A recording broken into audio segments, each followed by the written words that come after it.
are the Brady girls. We are the Brady girls. My name is Irene Rosenthal, and I was born the 12th of January 1925, which makes me 98 in a few days' time. That's very old. We lived around the Petticoat Lane area, and my mother and father were just workers in a tailoring factory. Well, Petticoat Lane was full of Jewish people there living, and they all had a hard life. All big families lived in one-bedroom tenements, and that's what they were like.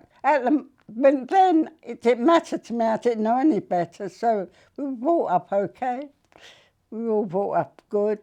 Where I lived, they had a big playground, and all the children used to play in that big playground, and we were well fed, and that's it.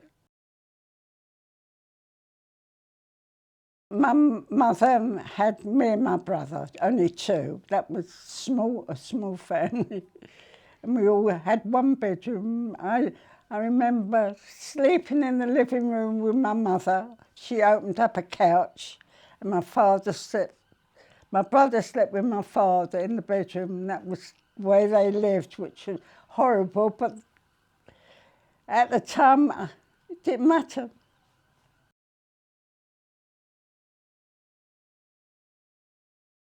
I went to continuation school to learn shorthand typing, but then the war broke out and I got evacuated. I got evacuated to Cornwall, and when I come back, my mother said, "You've got to learn a trade." So what happened? I learnt machining, and that was it. That was the trade. Most mothers and parents told their children they've got to join a youth club. And I knew lots of people that went to Brady, so I went to Brady, and that was it. Yes, we worked during the day, and at night we come home and had our meal, and we went on to club.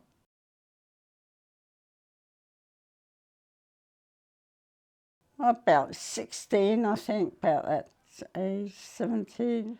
There was all different activities. There was PT. I remember Hannah Quarris was there, and she took the girls for PT. There was art classes and things. But I think I just sat in the canteen and talked. Well, every night, usually about 10ish, the boys used to come over from the Brady Boys Club, and they used to put on a record player or something and dance, and that's where I got my dances from Brady. Even when I was able to go to the big dance halls, I used to, when I come home, finish up at Brady. When I was there, Miriam Moses was in charge. She was very strict, but she was very thorough, and we all respected her.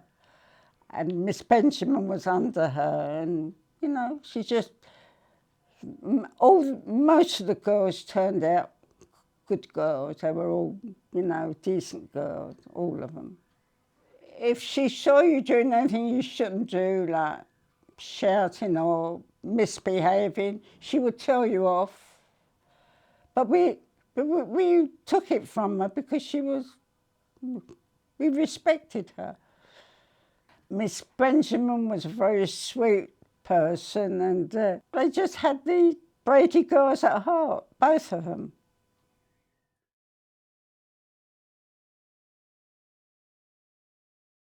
I met my husband at the club, yes. I sort of got friendly with him when he was just before he got called up. He used to meet me home from the club, and nothing special. When he went in the army, got called up, I wrote to him, and that's how I carried on. And I got married in 1946. My mother said to me, "Do you know what you're doing, Oliver?" She said, you can't live on love. I said, he didn't really have a trade or anything. All I knew is that we wanted to get married, and that was it. We had a very good marriage. He was a Brady boy. That's how our interests were mostly about Brady, because we were both interested in the club. I had 4 sons. My oldest boy died when he was 31, you know. That was a tragedy, but that was quite a long time ago, but I'll never, you know, what can you do?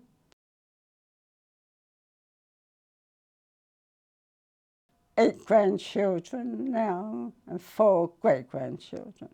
When they left school, we lived around Commercial Road area then, so they went to Oxford and St George's Club. That was also a very good club. But the youngest one, he also went to Brady.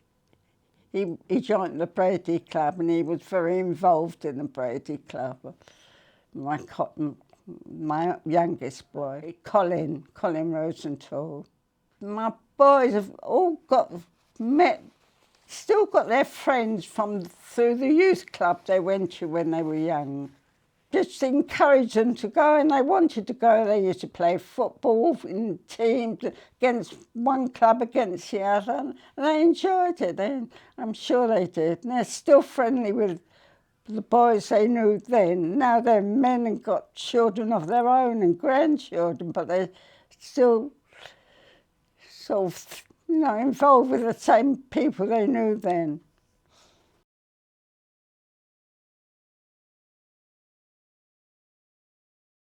One lost their mother during the Blitz, and when she got married, she went to Australia. My other friend went to America, and that's what happened. I think they wanted to forget the bad time they had. When she was in the house with her brother, and her mother and father died in the next bedroom, so it's a terrible thing to happen to anyone.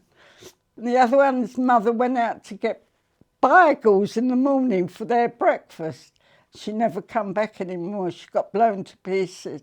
That was, I think, the last bomb that dropped on London. So how could they live there? I don't think they could live here anymore. A lot of our members of the Brady Club got killed in that day.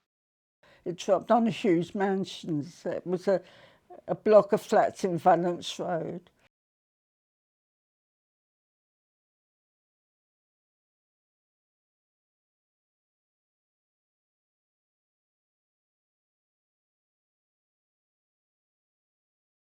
Just somewhere to go and to be with the friends that I knew. That's all I wanted.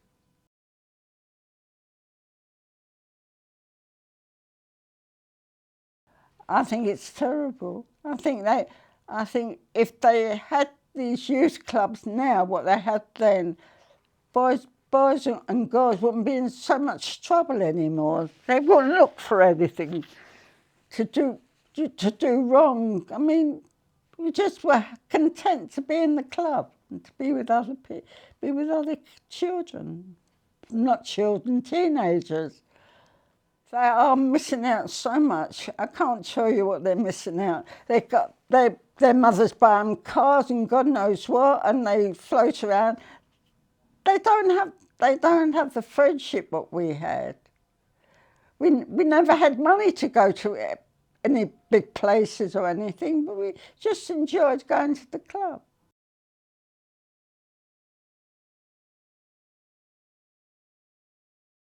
I belong to the old Bradians.